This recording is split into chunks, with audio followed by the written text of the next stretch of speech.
Handa na para pumunta noon sa bar si Viana. Inaanti niya lamang ang kaibigan na si Natalia, palaging nasa gimikan. Always present kapag may lakad. Ang parents ni Viana ay strict pagdating sa kanya. Even na mayaman din ang family nila ay strict pa rin ito sa kanya. Tulad ng kapag siya ay gigimik, kesyo baka mapahamak daw ito. Dahil sa pagiging strict nila kay Viana, ay natuto itong mag-rebel sa magulang niya. Dahil ang laging tingin lang naman ng parents niya sa kanya ay disappointment. Palaging ang elder sister at brother nito ang napapansin. Dahil sa matalino ang dalawang kapatid, at siya ay mababa ang grades. Ang dalawa niyang kapatid ay naisumunod sa yapak ng magulang nila. Nag-business din ang mga course na tinapos ng mga ito. Dahil sa mahigpit ang parents niya, ay pinilit itong mag-business din ng course. Lalong lumala ang pagiging rebellious niya sa parents niya. Naging mas active ito sa gimmick. At sa tuwing gigimik ay si Natalia ang kasama. Hey girl, bati ni Natalia kay Viana. Kung magtinginan itong dalawa ay tila nagkakasundo na agad sa nais gawin. Pareho nakasuot na revealing ang dalawa. Walang pakialaman sa mga tingin ng tao sa paligid. Sa isip lang ni Viana, don't mind me, I know I look like a goddess. Hindi pa ito nakakainom, ay parang akala mo may tama na agad. Pagkapasok agad nila sa loob ng bar, ay puro usok ng sigarilyo, at vape ang sasalubong sayo. Sanay na sa gantong lugar si Viana, kaya wala lang iyon sa kanya. Naagaw agad ni Austin ang pansin ni Viana. Na-attract agad ang babae kay Austin. Maganda ang katawan, gwapo, at matangkad, ang mga bicep ay parang masarap hawakan. Dahil doon ay tinukso ito ni Natalia. Hoy, bet mo no, pang-asar nito kay Viana. Pero ang mata lang ni Viana ay nakatuon kay Austin. Tinungga ni Viana ang drink na dala ni Natalia. Kilala mo ba yun? Turo ni Viana kay Austin. Dahil sa pagturo nito ay napatingin ang lalaki sa likuran, kung nagkakamali ba ito na siya ang tinuro nito. Alam ko ang pangalan niyan Austin Gilmore, bihira lang dito box. Dahil doon ay mas lalong naging interesado si Viana sa lalaki. Wait, magpapakilala ako, saad ni Viana. Bago ito lumakad ay uminom muna ito ng vodka. Para lumakas ang loob na kausapin ang lalaki. Hi, alone. Pang-aakit ni Viana sa lalaki. Pero sadyang walang pakialam ang lalaki sa babae. Hindi siya nito kinibo. Tinignan lamang siya nito at uminom muli. Dahil doon ay parang nawala ang angas ni Viana. Umupo ang babae sa tabi ng lalaki. Nang maupo na sa tabi ng lalaki, ay inabutan agad siya ng drink ng bartender.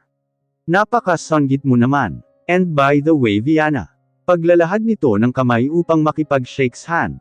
Tiningnan lamang ng lalaki ang kamay, na naghihintay na makipag-shake hands. Binaba na lamang ni Viana, dahil mukhang walang balak ang lalaki.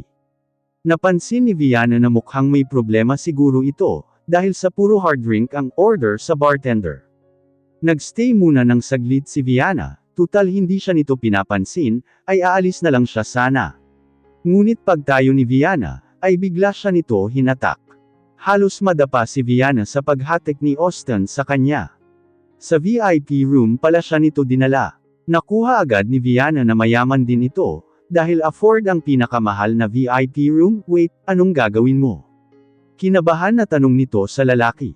Naramdaman ni Viana na baka lasing na si Austin. Atras na sana si Viana, nang bigla siya nito hinatak papalapit sa lalaki. Halos masabsob na ang mukha nito sa dibdib ng lalaki. Napakabango kahit lasing na ito. Nagulat si Viana sa sunod na ginawa ng lalaki. Austin kissing her. At first nagulat pa ito sa halik ng lalaki. But namalayan na lang ni Viana na nakahawak na ang mga kamay niya sa batok ni Austin. Upang pagbutihin ang paghahalikan nila. Habang naghahalikan sila, ay binuhat siya nito, at hindi tinanggal ang kanilang halikan. Ipinatong siya ni Austin sa ibabaw ng mesa. Kinakabahan pa noon si Viana, dahil baka masira ang mesa.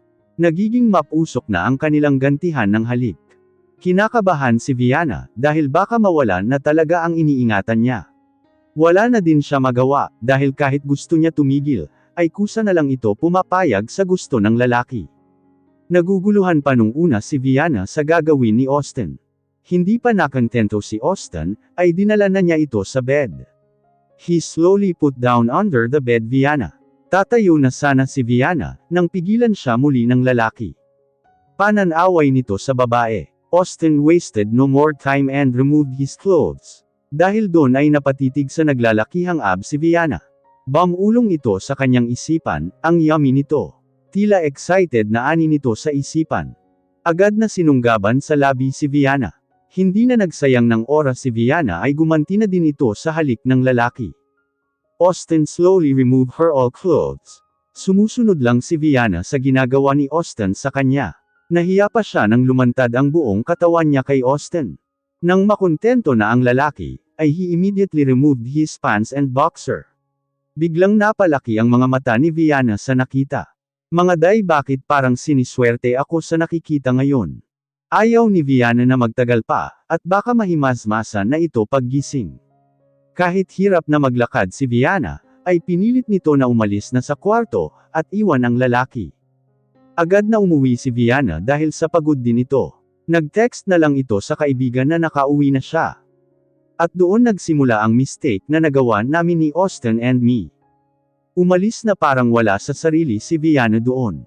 Nag-text na lang ito kay Natalia na nakauwi na ito. Agad na natulog si Viana pagka-uwi niya. Hindi niya expect na may ganang mangyayari. Hindi pa siya makatulog noong una, dahil sa kakaisip sa nangyari. Isa din sa iniisip ni Viana, ay kung sakaling may mabuo ba sa ginawa nila ng lalaki.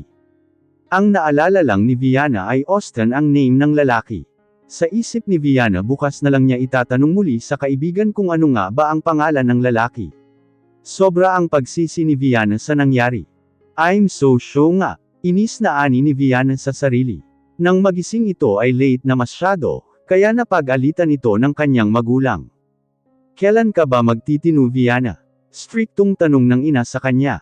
Dahil sa tuwing late siya gigising sa umaga, ay lagi ito nagagalit sa kanya. Ayaw kasi nito ng taong tamad. Dapat daw maging masipag ka, hindi pwedeng tamad. Sa bagay, puro naman pera ang nasa isip ng magulang ko. Ano pa nga ba ang aasahan ko? Ayaw nila ng anak na walang ipagmamalaki. Dahil disgrace daw yun sa pamilya namin. Kung makapagsalita sila ng mga hurtful words, akala mo hindi ka nila anak. Kaya dahil sa mga masasakit nilang sinasabi sakin, ay nagrebelde ako sa magulang ko. Puro pagkakamali ang nakikita nila sakin. Na parang wala akong ginawang tama. Kaya even na may mga gawain akong against sa kanila, ay nag-iingat pa din ako. Ayoko din naman sila iwan, dahil sila lang ang mga pamilya ko. Kahit na medyo hindi ako gusto ng magulang ko, ay kasando ko naman si Ate Eunice. Si Ate Eunice ay paborito din nilang anak. Dahil lagi nila itong napapansin pa, napakamasunurin nito sa magulang nito. Mahinhin kung kumilos, sinunod ang gusto ng magulang. Kaya kahit sa relasyon ni ate ay nangialam na din ang parents namin. I feel sad for ate. Dahil yung lalaki true love niya, ay iniwan nito dahil sa banta ng magulang na paaalisin ito sa aming mansion. Isang hardinero si Kuya Alejandro. Hindi na din nakakapagtaka na nahulog ang ate kay Kuya Alejandro. Napakasipag nito sa trabaho. Minsan nahuhuli ko ang mga titigan nilang dalawa. Kahit alam ni ate na mali, ay tinago pa rin nila ito sa aming parents. Pero hindi din yun nagtagal, dahil nalaman nila ang bawal na pag-ibig nila Ate Eunice. Nung una natakot ako, na baka ganun din ang mangyari sakin, ilayo ako sa totoong mahal ko. Pinaghiwalay ang Kuya Alejandro at Ate Eunice. Dinala si ate sa ibang bansa, at doon na ito pinag-asawa ng mayamang businessman. Naalala ko pa noon kung paano nagmakaawa ang ate kila mama, pero nagmatigas lamang ang aming magulang. Simula nang makita ko mismo kung ano ang sinapit ni ate, ay pinanggako ko na hindi ako kailanman susunod sa gusto nila. Mayroon akong sariling desisyon. Ako ang masusunod, buhay ko kaya ako ang magkokontrol sa aking sarili. Simula nang mawala ang ate dito sa aming mansion, ay nawalan ako ng karamay dito, dahil ito ang laging takbuhan ko, kapag hindi kami okay, ang aking pakiramdam sa mga naririnig ko. Akala ko pa noon may pag-asa pa na magbalikan ang ate at Kuya Alejandro, nawalan na din ng pag-asa si Kuya Alejandro. Tumigil na din ito sa aking ate, balita ko may asawa na din ito. Kaya ayoko sundin ang mga gusto ng aking magulang, ay dahil ayoko magaye sa ate at kuya Alejandro. Habang nasa mesa si Viana, ay gumagamit ito ng kanyang cellphone, ganito ang lagi niyang ginagawa kapag magsisimula na ang sermon ng kanyang ina. Galing ka na naman ba sa bar? Galit na ani ng kanyang ina. Hindi kumibo si Viana sa ina. Dahil kapag sumagot lang ito, ay magagalit lamang ang ina.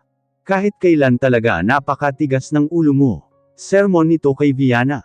Tinuon lamang ni Viana ang kanyang atensyon sa cellphone. At patuloy pa din ang sermon ng ina sa kanya. Nakatanggap siya ng message mula kay Natalia. Box, nawala ka bigla. Message nito sakin. Siguro nagtataka ito bakit ang aga nito umalis. Something happened box. Reply ko sa message ni Natalia. Agad naman nag-reply si Natalia sa kanyang mensahe. Ha? Ano nangyari? Base sa message ni Natalia, ay kita na kumunat na ang ulo nito sa pagtataka, kung anong nangyari ba talaga. Wanna meet up, chika ko sayo. Reply ni Viana sa kaibigan. Tumayo agad ng mesa si Viana, kahit na hindi pa ito nakakailang subo ng pagkain. Ano, lalayasan mo ako? Galit na sigaw ng kanyang ina. Halos ang mga maid sa aming mansion ay nakayuko, dahil sa takot na baka mapagbuntungan sila ng galit ni mommy. Umakyat agad ako sa aking room, para mag-ayos ng sarili. Nagsuot ako ng damit, na sa tingin ko ay napakaganda ko. Wala akong pakialam kung ano ang tingin ng iba sakin. Base sa aking pananamit, dahil sa matagal na ayos sa sarili, si Viana ay tinadtad na pala siya ng message ng kaibigan kung nasaan na siya. Pero si Viana ay parang walang pakialam kung minus ang kaibigan. Sanay na ang magkaibigan na matagal talaga matapos mag-ayos ang dalawa. Ginamit ni Viana ang kanyang sasakyan, na napaka-expensive ng price. Mahilig din kasi ito sa mga sasakyan, na nakaka-attract sa mata ng tao. Nang dumating sa place si Viana, ay agad na lumapit si Natalia sa kanya upang batiin. Hey, girl, mukhang fresh ka ata ngayon. Walang stress sa bahay nyo. Tanong nito sa kaibigan. Viana laughing off what she say. Ayun na nga may chika ako. Excited na ani nito. Ano ba yun? May matatawag ka na ba na yes daddy? Pang-asar ni Natalia sakin. Nagtawanan kapwa ang dalawa sa kanilang berwan. Ayun na nga, naalala mo yung lalaking tinuro ko. Saad ni Viana kay Natalia. Oo si Austin Gilmore ba? Ano meron? Naguguluhang tanong ni Natalia sa kanya. Viana winked at her. OMG. Huwag mo sabihin na sinuko mo ang bataan mo. Gulat na sabi ni Natalia. Tumango lamang si Viana sa kaibigan. But, I'm scared of what happened last night. Nag-aalalang saad ni Viana sa kaibigan. Ano ka ba di naman siguro show ngayon, para buntisin ka. Mayaman yun, CEO, pagkukwento ni Natalia sa kanya. Huwag ka mangarap dyan, bachelor yun madami nagkagusto doon. Dagdag pa ni Natalia. Walang idea si Viana na CEO pala ang nakasama niya kagabi. I know naman, tsaka one night lang naman kami noon. Panglalaban ni Viana sa kaibigan. Pero in fairness ang haba ng hair ni Rapunzel. Nagtawanan naman ang dalawa sa kanilang biruan. Nasa labas sila ng isang shop at nagkakape. Nang biglang may lalaking naglakad sa kanilang harap. Diretso lamang ang tingin nito papunta sa loob ng shop. Habang si Viana, ay halos hindi na makagalaw sa kanyang inuupuan. Dahil sa hiya na din ay yumuko ito, na parang umiyak. Hoy! Anong ginagawa mo? Tanong ni Natalia sa kanya. Ano ba? Nagtatago ako, andyan pa ba? Tanong muli ni Viana sa kaibigan. Feelinger mo, akala mo mapapansin ka noon. Malamang nakalimutan ka na noon. Pang-asar nito kay Viana. Tsaka kung naalala ka niya, di sana nilapitan ka. Hello nilagpasan ka lang girl. Panenermo nito sa kanya. Sa kalagitnaan ng paglakad ni Austin, ay nahulog ang kanyang hawak na susi. Saktong sa gilid naman si Viana. Dahil doon ay tinakpan ni Viana ang kanyang mukha. Pero ang lalaki ay dinampot lang ang susi at naglakad na paalis. Sinapansin ka ba? I told you na di ka naalala noon. Pero si Viana ay kabado pa din sa presensya ng lalaki. Nakahinga din ng maayos si Viana nang makaalis na ang lalaki. Dahil sa ginagawang pagtatago ni Viana, ay tinuwanan lamang siya ng kanyang kaibigan. Kaiya ka friend, may patago-tago ka pa. Siguro grabe ang ginawa nyo no. Pang-asar pa nito kay Viana. Shut up! Napipiko na ani ni Viana sa kaibigan. Di ka naman mabiro, oo na shut up ko na ang bibig ko. Pagsuko ni Natalia. Dahil sa nangyari last night, ay naalala na naman ni Viana ang ginawa nilang dalawa ng lalaki. Napapikit na lang ito sa hiya sa kanyang sarili. Di ba hotel na CEO yun? Anong company ba sila? Ang tanong ni Viana sa kaibigan. Sandaling nag-iisip naman si Natalia, upang isipin kung anong company nga ba ang pag-aari ni Austin. I remember na. Alam mo yung Phoenix Company? Tanong nito kay Viana. Oo, bakit? OMG. Huwag mo sabihin na siya ang may-ari nun. Ang tanong ni Viana sa kaibigan. Ngunit tumango lamang ang kaibigan, tanda na tama ang naiisip niya.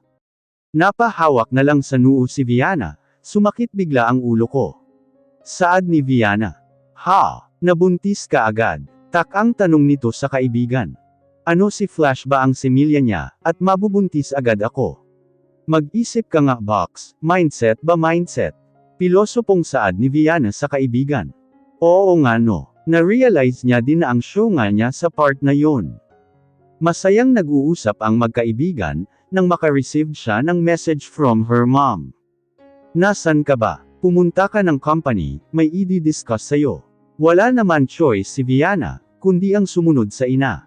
Nagpaalam na ito sa kaibigan na aalis na, dahil nag-message ang ina. Bitbit ni Viana ang bag nang umalis ito. Nagmamadali itong pumunta sa parking lot. Nang biglang makalimutan nito, kung saan nga ba niya ipinarada ang sasakyan. Hinanap niya muna saglit, kung saan niya ba pinwesto ang sasakyan. Sakto naman nang makita na niya, ay agad itong lumapit sa sasakyan. Hindi napansin ni Viana na ang katabi niya lang pala sa parking ay si Austin. Anong kamalasan ba ang meron ako, at bakit andito pa itong lalaki na ito? Ayaw pa sana tumuloy ni Viana, pero wala itong choice, kundi ang lapitan na ang sasakyan. Agad na lumapit si Viana, at nagmamadaling binuksan ang pinto ng sasakyan. Saktong papasok na sana siya, ay nagsalita ang lalaki sa tabi.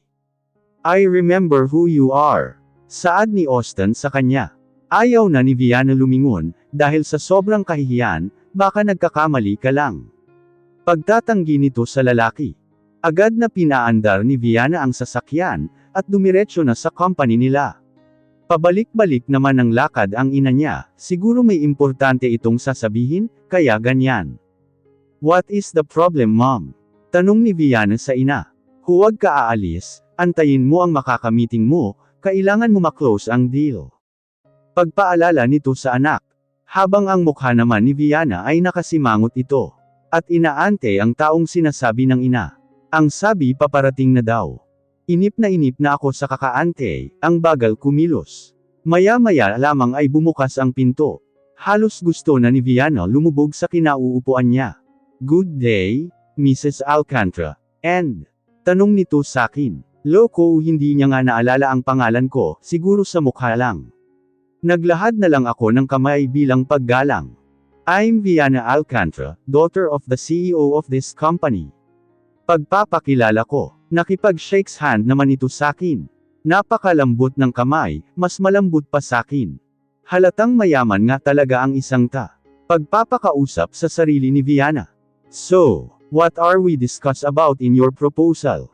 Kinalabot naman ako ni Mama, upang sumagot sa tanong ni Austin. Etong si Mama naman ay iniwan ako. Gusto kong umiyak at humabol kay Mama na sasama ako. Ayoko na maiwan mag-isa sa kwarto na ta, kasama tong lalaki na ta. Can we start? Tanong nito sakin, at nakangiting malaki sakin, yes, sagot ko sa tanong nito sakin. Habang nagdi-discuss ako sa harap ng lalaki, ay nakatitig lamang ito sakin. Dahil doon ay nahiya ako bigla. Sir, are you listening? Tanong ko dito. Sumagot naman ang lalaki sakin. Ikaw yung babae diba? Mixing tanong nito sakin. Pardon, hindi alam ni Viana kung aamin ba siya, na siya ngayon. What do you mean sir? Kunwaring tanong ni Viana sa lalaki. Alam ko kung sino ang nagsisinungaling sa hindi. Saad nito sakin. Dahil sa seryosong mukha nito at boses. Natakot si Viana. Dahil napakaseryoso talaga ni Austin. So I am right. Muling tanong nito sakin. Wala na akong choice kundi ang umamin. What if kung oo? Anong gagawin mo? Panglalaban na tanong ko. Nothing, I just want to know about you. Dahil sa sinabi ng lalaki ay nagtaka naman si Viana. Me, you want me to know about me? Naguguluhang tanong nito. Tumungo lamang ang lalaki. Sa sinabi ni Viana. Look, kung pareho ka lang ng mga babaeng naghahabol sakin, wala kang mapapala sakin. Dahil sa sinambit ni Austin ay nagulat siya. Parang nainsulto ang pagkatao ni Viana. Pues, kung yun ang akala mo di kita hahabulin, kapal mo. Inis na saad ni Viana, aalis na sana si Viana nang biglang magsalita si Austin. Ang rude naman pala ng nakakausap ko. What if di mo ma-close ang deal? Pananakot nito sakin. Huminto sa tapat ng pinto si Viana, na-realize niyang dapat nga pala niya ma-close ang deal. Humarap siya sa lalaki na inis dito. Are you threatening me? Tanong niya kay Austin. But Austin smiled at her. Alam ko na takot ka sa mom mo, kaya nag-take advantage lang ako. Ang rude mo kausap. Sagot nito sakin. Nonsense, saad ko sa kanya. Tinarayan ko lamang ito. Don't tell mom of what happened between us. Banta ko sa kanya. What if sabihin ko? Pang-asar nito sakin. Dahil doon ay napahinga ako ng malalim.